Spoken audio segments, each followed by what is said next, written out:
আল্লাহ রাব্বুল আলামিন বলেন, ওয়ালতাকুম মিনকুম উম্মাতুন ইয়াদউনা ইলাল খায়রি ওয়া ইয়া'মুরুনা বিল মা'রুফি ওয়া ইয়ানহাউনা আনিল মুনকার। তোমাদের ভিতরে এমন একটা টিম থাকা দরকার, এমন একটা দল থাকা দরকার যারা সৎ কাজের আদেশ দেবে, অসৎ কাজের বাধা প্রদান করবে এবং মানুষকে ভালো কাজের দিকে ডাকবে এবং নিজে তারা ভালো ঈমান আনবে। কার কথা বলেন? আসতে বলবেন না, কার কথা? আমি চুরি করব না, কাউকে চুরি করতে দেব না। আমি জেনা করব না, কাউকে জেনা করতে দেব না। যদি কেউ ডাকাতি করে আমি তার হাত কেটে দেব, পা কেটে দেব। বিধানগুলো কার? আসতে বলবেন না, কার? আজকে যদি আপনি আমাকে এই সমস্ত কথাগুলো না বলতে দেন, আস-সারিকু আস-সারিকাতু ফাকতাউ আইদাহুমা, চোর চুন্নি চুরি করে ধরা পড়েছে, চোরেরও হাত কাটো, চুন্নিরও হাত কাটো। জেনা করে ধরা পড়েছে, প্রকাশ্যে তাকে ধরে নিয়ে তাকে পাথর মেরে গর্দানটা উড়াইয়া দাও। কার বিধান বলেন? তাহলে এই বিধান আসেন যারা আছেন, যদি বলেন যে এগুলো করা যাবে না, তাহলে ওই আয়াতগুলো কেটে দেন, কাটেন ওই আয়াতগুলো। কি ঠিক আছে না? আস-সারিকু আস-সারিকাতু ফাকতাউ আইদিয়াহুমা, চোর চুন্নি ধরা পড়ছে, হাত কাটো। আমাদের দেশে এই বিধান আছে? এটা কোথায় আছে বলেন? কোথায় আছে বলেন? তাহলে এই আয়াতকে মানবেন না? মানবেন কিনা বলেন? মানবেন, ঈমান আছে। মানবেন না কি নাই? ঈমান। ওই আয়াতকে কেউ কাটতে পারবে? কাটতে পারবেন। আমার নবীর সময়ে একজন মহিলা চুরি করে ধরা পড়েছে। আমার নবীজি চুরি করে ধরা পড়ার পর করলেন কি? রাসূল বললেন, ওই মহিলাকে সোজা নিয়ে যাও, প্রকাশ্যে সবার চোখের সামনে তার হাতটা কেটে ফেলে দাও। এমন কথা যখন বলা হলো, ওই মহিলা ছিলেন সম্ভ্রান্ত পরিবারের মহিলা ছিল, ধনী পরিবারের মহিলা ছিল। তার নামও ফাতিমা, নবীর মেয়ের নামও ফাতিমা। সাইয়েদনা ওমর ফারুক রাদিয়াল্লাহু আনহুর কাছে এসে বলা হলো, ওই মহিলার আত্মীয় স্বজন এসে বলতেছে, আমাদের ঘরের মেয়ে, সম্ভ্রান্ত পরিবারের মেয়ে, মান সম্মান সব শেষ হয়ে যাবে, নাক কাটা যাবে। দেখুন তো দয়া করে শাস্তিটা লঘু করা যায় নাকি? নবীর সামনে যখন ওমর ফারুক এসে বলছেন, ইয়া রাসূলুল্লাহ, সম্ভ্রান্ত পরিবারের মেয়েটা, দেখুন তো শাস্তিটা লঘু করা যায় নাকি? নবীজির চোখ লাল হয়ে গেল, রক্তিমাকার ধারণ করে আমার নবীজি এক পর্যায়ে রাসূল বলে ফেললেন, শোনো,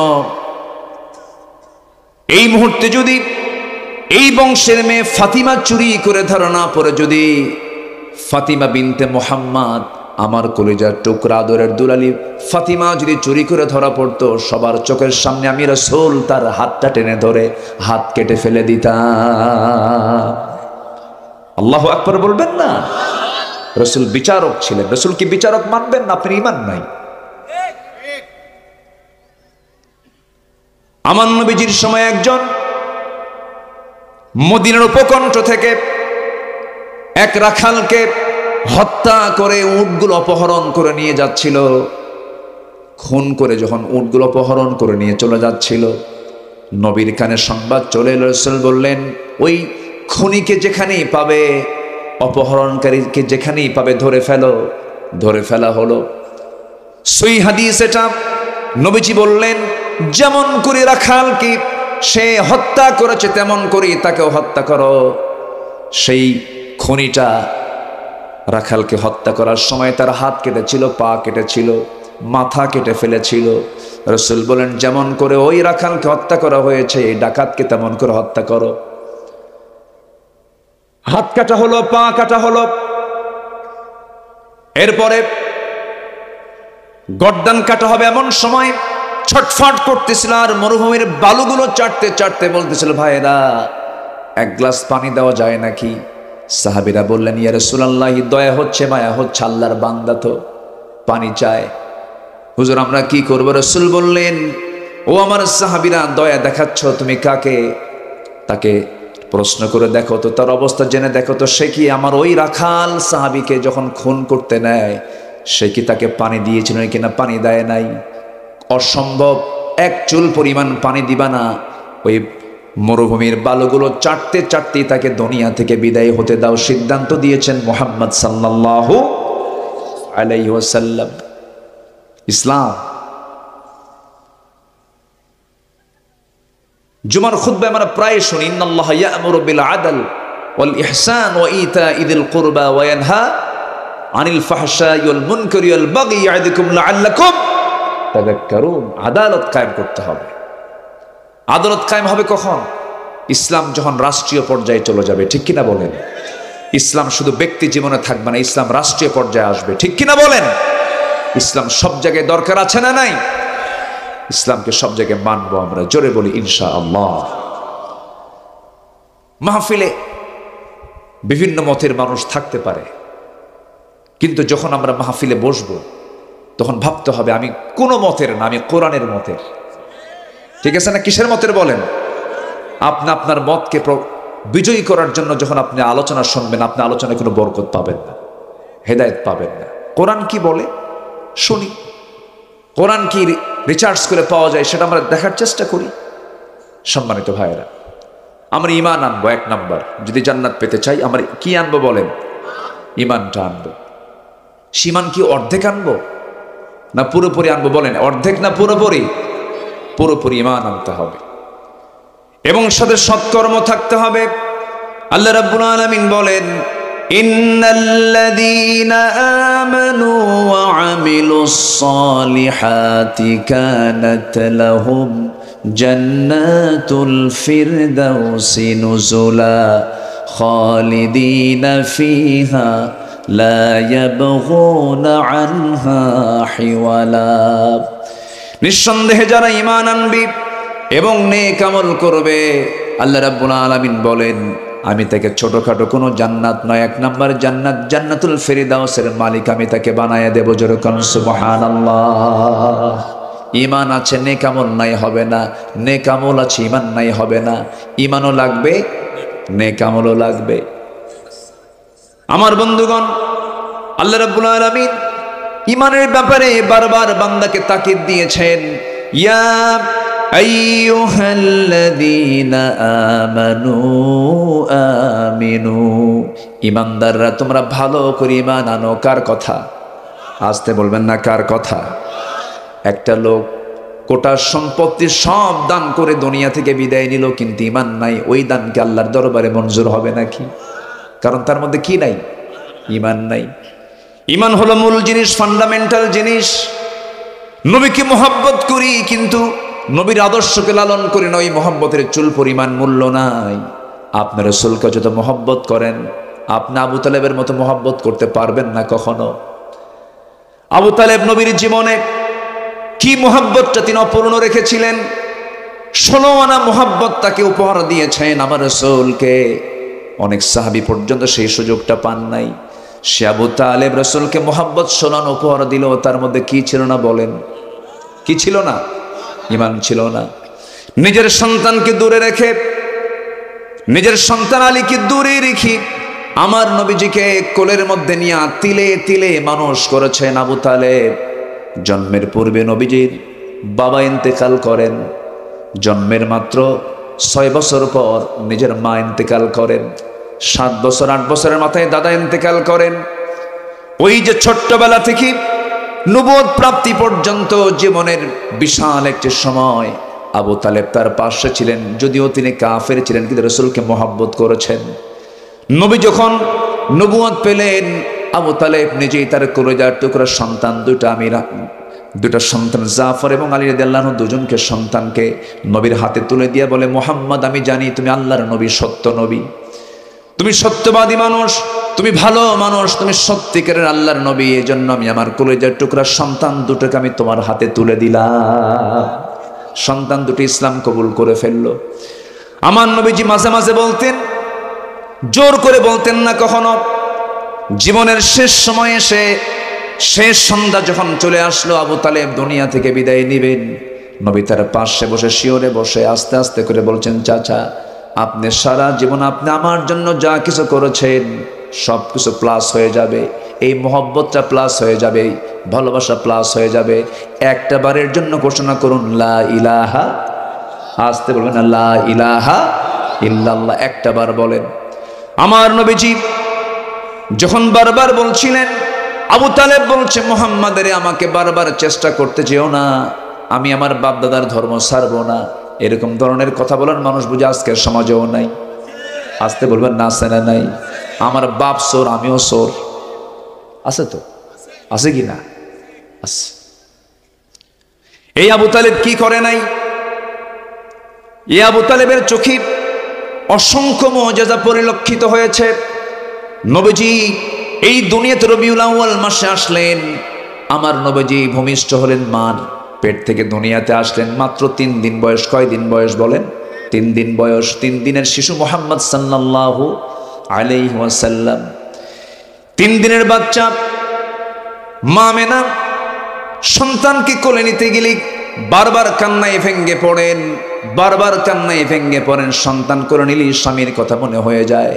আহারে, সন্তান তো দুনিয়াতে এলো, কিন্তু সন্তানটাকে আমি কার কোলে তুলে দেব?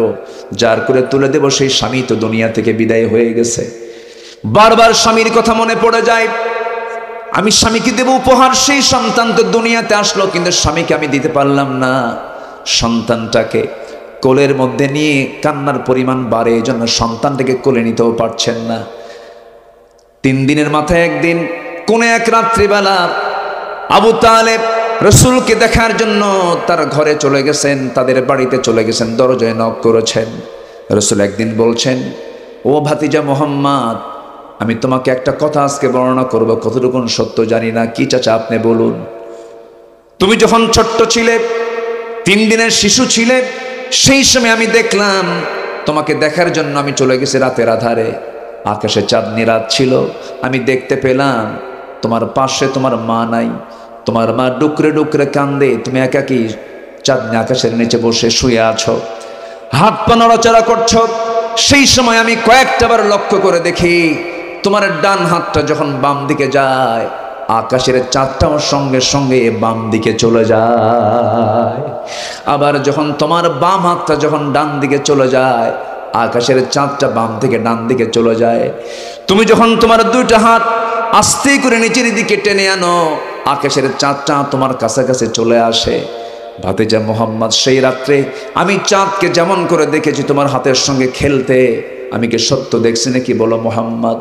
রসুলকে দেখে বলছেন, চাচা আপনি ছোট্টবেলায় আমার সঙ্গে চাঁদের যে খেলার দৃশ্য দেখেছেন, সত্যি সত্যিই দেখেছেন, কারণ আমার মা আমাকে সময় দিতে পারছিলেন না, তার কষ্ট হচ্ছিল। আমি একাকী নিঃসঙ্গ অবস্থায় যখন ছিলাম, আমার আল্লাহ আমার সঙ্গ পূরণ করার জন্য আল্লাহ রাব্বুল আলামিন আকাশের চাঁদ আমার জন্য খেলনা বানায়া দিয়েছিলেন। যেরকম সুবহানাল্লাহ।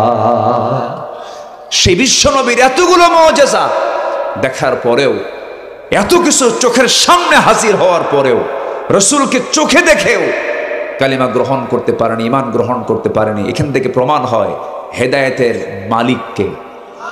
হেদায়েতের চাবি কার হাতে? আল্লাহর হাতে। আমরা হেদায়েত চাইবো কার কাছে? এই জন্য আগে ঈমানটা আমরা আনবো ভালো করে, জোরে বলি ইনশাআল্লাহ। ঈমান কি জন্মসূত্রে আসে না ঈমান আনতে হয়? বলেন বলেন বলেন। ঈমান কি জন্মসূত্রে না আনতে হয়? আনতে হয়। জন্মসূত্রে যদি হতো, নবীর ছেলে কেনান কাফের হতো না। কি ঠিক কিনা বলেন? ঈমান যদি জন্মসূত্র হয়ে থাকে, ইব্রাহিম আলাইহিস সালাম একজন মুশরিকের সন্তান হয়ে ঈমানদার হতে পারতেন না। বাপ মুশরিক, সন্তান হলো ঈমানদার। আমি কি আলোচনা চালাবো? শেষ করে দেব, চালাবো, কোনো সমস্যা নাই তো? জোরে বলি আলহামদুলিল্লাহ।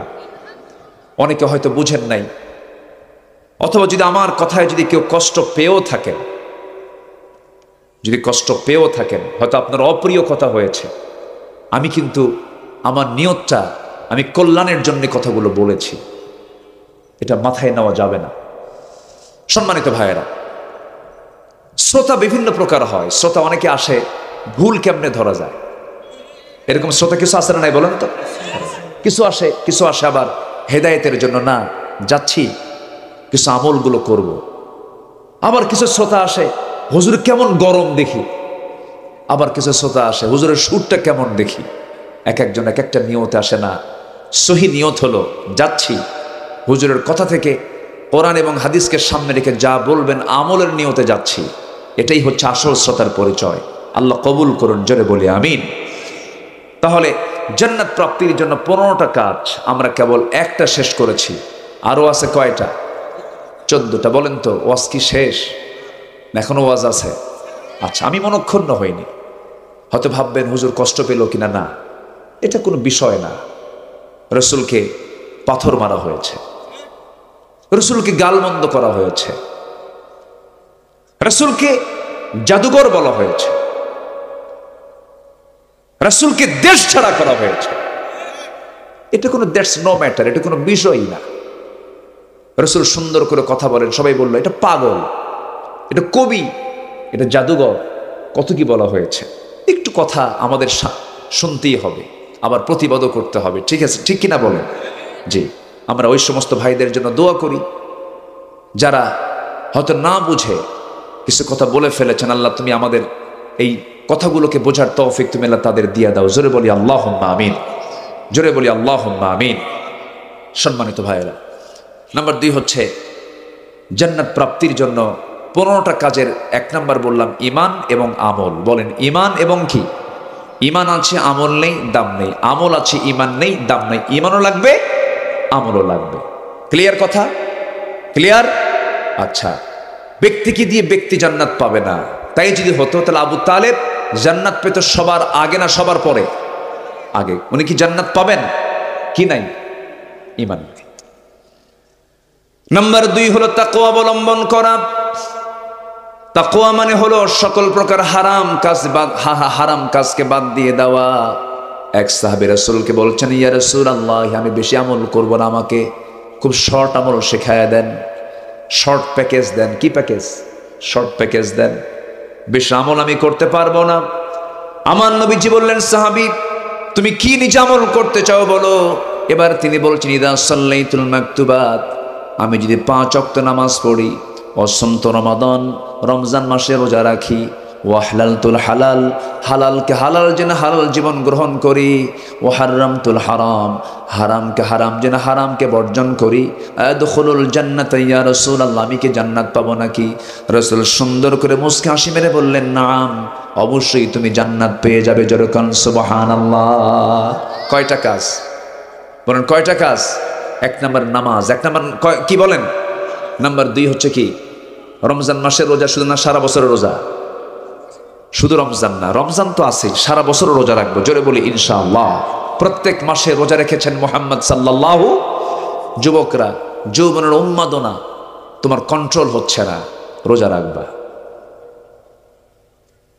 আপনার যে কোনো সমস্যা, রোজা রাখবেন। রোজা এমন একটা ইবাদত, সব ইবাদত চেনা যায়, সব ইবাদত দেখা যায়, মানুষকে দেখানো সম্ভব, কিন্তু রোজা পৃথিবীর কেউ দেখে না। শুধু দেখেন কে? কে দেখেন? আজ থেকে 15 বছর, 12-15 বছর আগে সাউথ কোরিয়া গিয়েছিলাম। সাউথ কোরিয়া আমার একটা প্রোগ্রাম ছিল। এক প্রবাসী, এদেশেই তার বাড়ি, সেখানে চাকরি করে, বললো, হুজুর আমার এক মালিক ইহুদি, কি বলে বৌদ্ধ, তা আমি রোজার মাসে রোজা আসি, আমাকে পানি আগায় দিল, এই পানি খা। ভাই আমি পানি খেতে পারবো না এখন, কেন? আমি রোজা আছি। রোজা, এটা রোজা কি? কে না খেয়ে থাকতে হয় কেন? এটা আমাদের ধর্মের কাজ। কার ভয়ে? কাল্লার ভয়ে।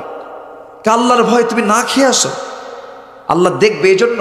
হ্যাঁ, আল্লাহ দেখে ফেলবে। আচ্ছা ঠিক আছে, তুমি ঘরের মধ্যে যাও, লুকায় খাও। কি কথা কি বুঝতেছেন আপনি? তো এখন এই প্রবাসী বলতেছে, ভাইজান আমার আল্লাহ তো এমন আল্লাহ, আল্লাহ লুকালেও দেখে, প্রকাশ্যে থাকলেও দেখে। এখন বৌদ্ধের চিন্তা হলো, এত সুন্দর এটা পদ্ধতি, এরা তো ভালো মানুষ। এক পর্যায়ে বলেই ফেললো, তোমার দেশের মানুষ তো সব তাহলে ভালো। কেন? ওরা অন্ধকারও আকাম কুকাম করে না, আলো তো আকাম কুকাম করে না, খুব ভালো মানুষ। আসলে তো মূলত তাই আমরা, তাই না? আস্তে কর, আমরা কি তাই? বৌদ্ধের যে চিন্তা, সেই চিন্তার যদি বাস্তবতা যদি আমাদের মধ্যে থাকতো, প্রত্যেকটাই আল্লাহওয়ালা হয়ে যেত। রোজা করি, কিন্তু রোজার হক আমরা আদায় করি না। ও হালালতুল হালাল, হালালকে হালাল যেন হালাল জীবন গ্রহণ করা, হারামকে হারাম যেন হারামকে বর্জন করা। এই 4টা কাজ করবে যে, জান্নাত তার ভাগে চলে আসবে। যেরকম সুবহানাল্লাহ। এটার নাম তাকওয়া। এটার নাম কি? তাকওয়া। আল্লাহ রাব্বুল আলামিন বলেন, ইন্নাল মুত্তাকিনা ফি জান্নাতিন ওয়া নাঈম ফাকিহিনা বিমা আতাহুম রাব্বুহুম ওয়া ওয়াকাহুম রাব্বুহুম আযাবাল জাহিম। জোরে বলুন আল্লাহু আকবার। মুত্তাকিনরা জান্নাতুন নাঈমের মধ্যে থাকবে, আমরা মুত্তাকি হব। নাম্বার 3 হলো নামাজ কায়েম করতে হবে। নামাজ আমরা আদায় শুধু করলে হবে না, নামাজ কায়েমের দরকার আছে না নাই? নামাজ কায়েম কাকে বলে? নামাজ যখন কায়েম হয়ে যাবে, প্রধানমন্ত্রীর পিছনে মন্ত্রী পরিষদ নামাজ পড়বে, চেয়ারম্যানদের পিছনে মেম্বাররা নামাজ পড়বে, এসপির পিছনে ওসিরা নামাজ পড়বে, ওসির পিছনে কনস্টেবলরা নামাজ পড়বে, গ্রামের মাতব্বরের পিছনে জনগণ নামাজ পড়বে, প্রত্যেকটা অফিসারের ম্যানেজার তার পিছনে কর্মচারী নামাজ পড়বে। আজান যখন হয়ে যাবে, প্রত্যেকটা জায়গায় নামাজের পরিবেশ এমন যখন তৈরি হবে, এটাই হলো নামাজ কায়েম। জোরে বলি সুবহানাল্লাহ। নামাজ কায়েম কি আমার দেশে আছে? নামাজ কায়েম করতে বললেন কে? আল্লাহ। জান্নাত পেতে চাও? নামাজ কায়েমের সংগ্রাম করো। নামাজ আদায় করা সহজ। নামাজ আদায় করবেন, ডোনাল্ড ট্রাম্পও বাধা দেবে না। নামাজ পড়বেন, নরেন্দ্র মোদীও বাধা দেবে না, মসজিদ বানায় দেবে। কিন্তু নামাজ কায়েমের কথা বলবেন, আপনাকে জঙ্গির তকমা লাগায় দেবে, আপনাকে সন্ত্রাসী বলবে, অনেক কিছু বলবে। কারণ নামাজ কায়েম হওয়া মানে নামাজ কায়েম হয়ে গেছে, সুদ বন্ধ হবে, মদ বন্ধ হবে, জেনা বন্ধ হয়ে যাবে। আমার বন্ধুগণ, অনর্থক কাজ থেকে দূরে থাকতে হবে। জান্নাত পাওয়ার জন্য বাজে কোনো কথা মুখ থেকে বের হওয়া যাবে না, বাজে কোনো উক্তি মুখ থেকে বের করা যাবে না। ওয়াল্লাযীনা হুম আনিল লাগবি মুআরিদুন। আমার বন্ধুগণ, নাম্বার 5 হলো রবের প্রতি তাওয়াক্কুল করব, জীবনের সকল জায়গায় ভরসা করব। কার উপরে? আসতে বলবেন না, কার উপরে? আল্লাহর উপরে। নাম্বার 6 হলো সম্পদ ব্যয় করব। কার পথে? আসতে বলবেন না, কার পথে? আল্লাহর পথে ব্যয় করতে হবে। অল্প হোক বেশি হোক, আল্লাহ তো সম্পূর্ণ চান না। মিম্মা রাযাকনাহুম ইউনফিকুন। আমি তোমাকে যে রিজিক দিয়েছি তা থেকে কিছু তুমি খরচ করো। কার পথে? আল্লাহর পথে। নাম্বার 7 হলো মন্দকে প্রতিহত করে ভালোকে প্রতিষ্ঠা করো। ইদফা বিল্লাতি হিয়া আহসান। মন্দকে প্রতিহত করতে হবে, সত্যকে প্রতিষ্ঠা করতে হবে জান্নাত পাওয়ার জন্য। নাম্বার 8 হলো শিরিক থেকে দূরে থাকতে হবে। শিরিক আছে যার, জান্নাত বাজেয়াপ্ত হয়ে যাবে তার। শিরিক নাই যার, জান্নাত অজীব হয়ে যাবে তার। জোরে বলি সুবহানাল্লাহ। এই দেশে শিরিক আছে না নাই? আসতে বলবেন না, আছে না নাই? শিরিকের ছড়াছড়ি। আমার বন্ধুগণ, মুসলমান কোনো মূর্তি বানাতে পারে না। হিন্দু ভাইয়েরা মূর্তি বানাবেন, মন্দির বানাবেন, মন্দিরে তারা মূর্তি রাখবেন, তারা তাদের ধর্ম পালন করবেন, কোনো আপত্তি নাই, কোনো সমস্যা নেই। বরঞ্চ ওই মন্দিরকে পাহারা দেওয়ার দায়িত্ব আমাদের। আমরা পাহারা দেব, তারা দায়িত্ব পালন করবে, তারা তাদের ধর্মের কাজ করবে, সমস্যা নেই। কিন্তু একজন মুসলমান কখনো মূর্তি বানাতে পারে না। আমার দেশে মুসলমান মূর্তি পূজক আছে না নাই? আছে না নাই? আচ্ছা, এখানে আমাদের কথা আছে, এখানে আমরা কথা বলবো। কারণ ইব্রাহিম আলাইহিস সালামকে আগুনে নিক্ষেপ করা হয়েছিল কোন দোষে দোষী বানায় বলেন তো? বলেন বলেন বলেন বলেন। এই তো কথা শেষ, কথা ক্লিয়ার। আবার উল্টা বুঝবেন না, আবার এটা বুঝবেন না যে হুজুর বলে গেছে সামনে যত মূর্তি আছে সব ব্যাংকে শেষ করুন। হিন্দু ভাইদের কোনো মূর্তিতে হাত দেওয়া যাবে না, কিন্তু মুসলমান মূর্তি বানাবে এটা মুসলমান সহ্য করতে পারবে না। এখানে কথা বলার দরকার আছে না নাই? আপনি নামাজ পড়বেন, আপনি শিরকের কাজ করবেন। বিশেষ দিন আসবে, সামনে খালি পায়ে যাবেন, কয়েকটা পিলার খাড়া করা আছে, পিলারের সামনে গিয়ে ফুল দিয়ে সম্বোধন করবেন নির্দিষ্ট দিনে। কল্লা দেব, আল্লাহ দেব না, আল্লাহকে বাদ দিতে পারবো না, শিরকের কাজ করতে পারবো না। শিরকের ধারে পাশে গেলে সে জান্নাতে না যা করা হবে বলেন বলেন বলেন, কি করা হবে? শিরিক করা হবে। বাস আল্লাহর আইন মানবো, ইমানদার হয়ে যাব। আল্লাহর আইন না মেনে দুনিয়ার আইন মানবো, মুশরিক হয়ে যেতে হবে। কথা ক্লিয়ার? নাম্বার 9, ধৈর্য ধরবো। কি ধরবো বলেন? ধৈর্যের দরকার আছে না নাই বলেন তো? আচ্ছা, ধৈর্য ধরতে হবে। ধৈর্যের পুরস্কার কে দিবেন? আসতে ধৈর্যের পুরস্কার কে দিবেন? আল্লাহ দিবেন। নাম্বার 10 হলো তওবা করতে হবে। যা ভুল করে ফেলেছে জীবনে যদি তওবা করেন, তওবার মতো তওবা করেন, ভুল হয়ে গেছে আল্লাহ মাফ করে দাও, সবকিছু ভুল করে ফেলছে আর ভুল করব না, আল্লাহ সেই সময় এত খুশি হয়ে যান আত্তাইবু মিনাজ যামবি কামান লা যামবালা। যার তওবা কবুল হয়ে যায় তার আগের জীবনের কোনো একটা গুনাহও থাকে না। জোরে কোন সুবহানাল্লাহ। মাফ চাইবো কার কাছে? আস্তে মাফ চাইবো কার কাছে? আল্লাহর কাছে। ইল্লা মান তাবা ওয়া আমানা ওয়া আমিলা সালিহান ফাউলাইকা ইয়াদখুলুনাল জান্নাতা ওয়া লা ইউযলামুনা শাইআ। জোরে বলুন আল্লাহু আকবার। তবে হ্যাঁ, যারা তওবা করবে, ঈমান আনবে, নেক আমল করবে, তারাই জান্নাত পেয়ে যাবে। তাদের প্রতি চুল পরিমাণ কোনো জুলুম করা হবে না, জান্নাত পেতে তাদেরকে বিলম্ব করা হবে না। সম্মানজনক ফেরেশতা তাদেরকে নিয়ে সরাসরি জান্নাতে ঢুকায় দেবে। জোরে কোন সুবহানাল্লাহ। তওবা করব কার কাছে? আসতে বলুন না, কার কাছে? গুনাহ হবে আমার, মাফ করবেন কে?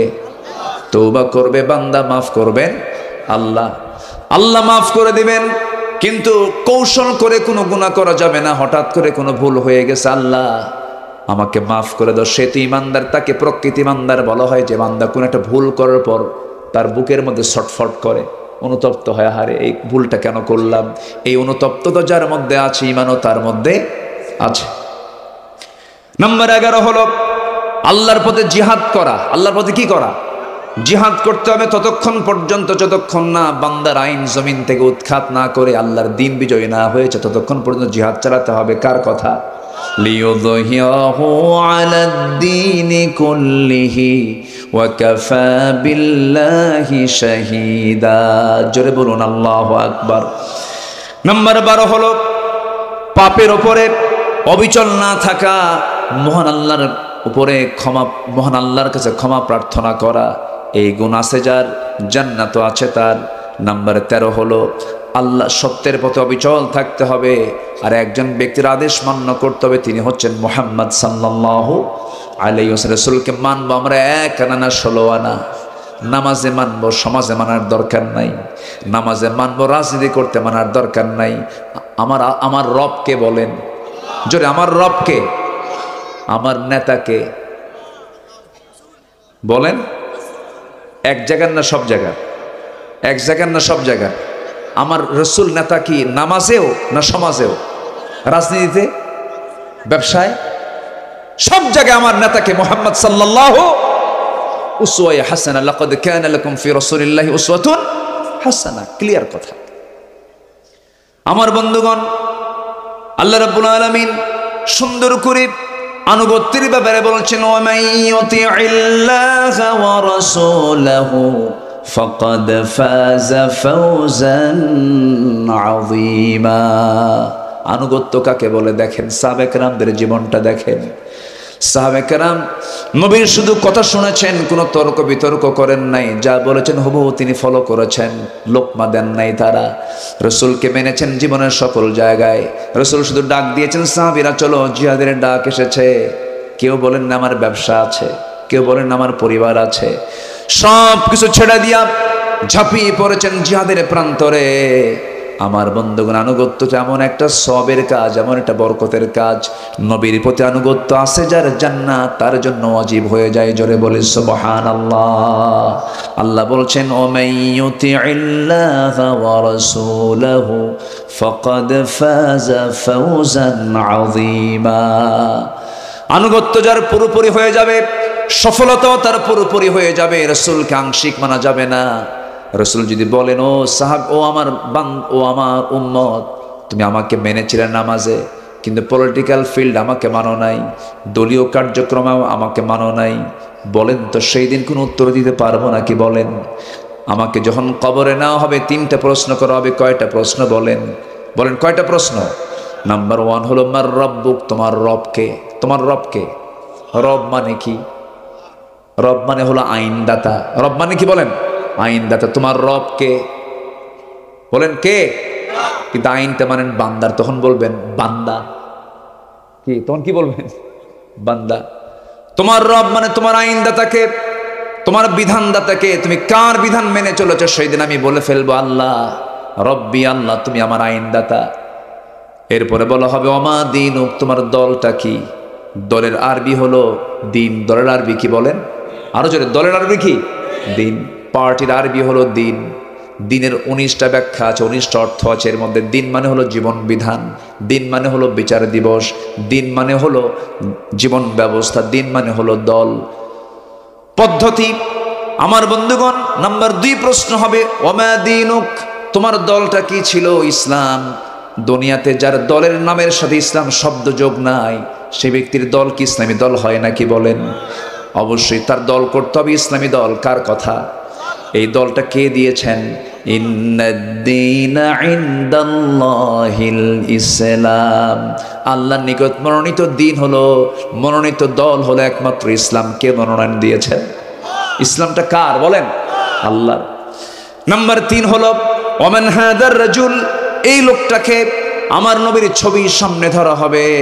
আমার নবীর ছবি যখন সামনে ধরা হবে, তখন ভালো যারা বান্দা হবে সেই সময় চোখের পানি ফেলে ফেলে বলবে, আল্লাহ এই রাসূলকে মহব্বত করতে গিয়ে আমার হাত কেটেছে, এই রাসূলকে মহব্বত করতে গিয়ে আমার পা কেটেছে, এই রাসূলের দল করতে গিয়ে আমাকে দেশ ছাড়া করেছে, এই রাসূলের দল করতে গিয়ে আমাকে কত গালিগালাজ শুনতে হয়েছে। আল্লাহ এই লোকটা হচ্ছে আমার নেতা মুহাম্মদ সাল্লাল্লাহু আলাইহি ওয়াসাল্লাম। তাহলে কবরে প্রশ্ন হবে কয়টা বলেন? আসতে বলবেন না, কয়টা বলেন? এখানে আইনদাতার ব্যাপারে প্রশ্ন হবে, দলের প্রশ্ন মনে হয় নাই। হ্যাঁ, আছে না নাই বলেন? আছে না নাই? আচ্ছা, আবার নেতার প্রশ্ন আছে না নাই বলেন? নেতার প্রশ্নটাও আছে। কোন দিকে যাবেন আপনি?